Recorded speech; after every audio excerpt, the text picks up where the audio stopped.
ይሉኝታና መግደርደር ይመሳሰላል የአንድ አካባቢ ልጆች ናቸው ማለት ቁመትና መልካቸው ይለያይ ይሆናል እንጂ የሆነ አይደለ አንድ ሰፈር ነው እዚህ ጋር አንድ ግጥም ያየው ነበር ከጠላትህ ይልቅ ምላስህን ፍራ ይላል እንዲህ ነው ሰውነት በከባዱ ታሟል ሆድ እየፈለገ ምላስ በቃኝ ይላል ሆድ እየፈለገ ምላስ በቃኝ ይላል ይሄ ይሉኝታ ማለት ይሄ ነው መግደርደርም አብሮት አለ የሆነ ነገር ተፈልጋለህ ግን ደግሞ እንዲህ ልባል ይችላልው አፋውጥተ በመናገር ምን አይነቱ አይናውጣ ነው ልባል ይችላልው ብለ በማሰብ ሊሆን ይችላል ግን አንዳንድ ጊዜ እቺ ተረታችን ካለ መናገር ደጃዝማችነት ይቀራል ይባል ነገር እውነት ነው እዚህ ላይ ነው የሚሰራው መጥፎ ነገርን ትታቀቢዋለሽ እንደዚህ የሚጠቅሙሽን ግን ደግሞ የሚያጎልሽን ነገሮች ግን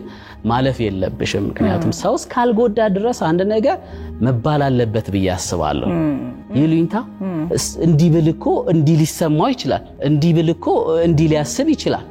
ነው አንተ ያሰብክበትን the right way አስረዳ ከዛ የተረዳበት መንገድ ትክክል ይሁን አይሁን ይሳብቱ ሄም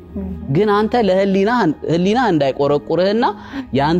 ያንተ እውነት እንዳይጎዳ ሆነ ኑር እንጂ ስለሌሎች ብለህ የራስህን እውነት ቀብረህ መኖር እንደሌለብህ ልክ አለ መሆኑን ለማሳየት የተገለጸ ሐሳብ ነው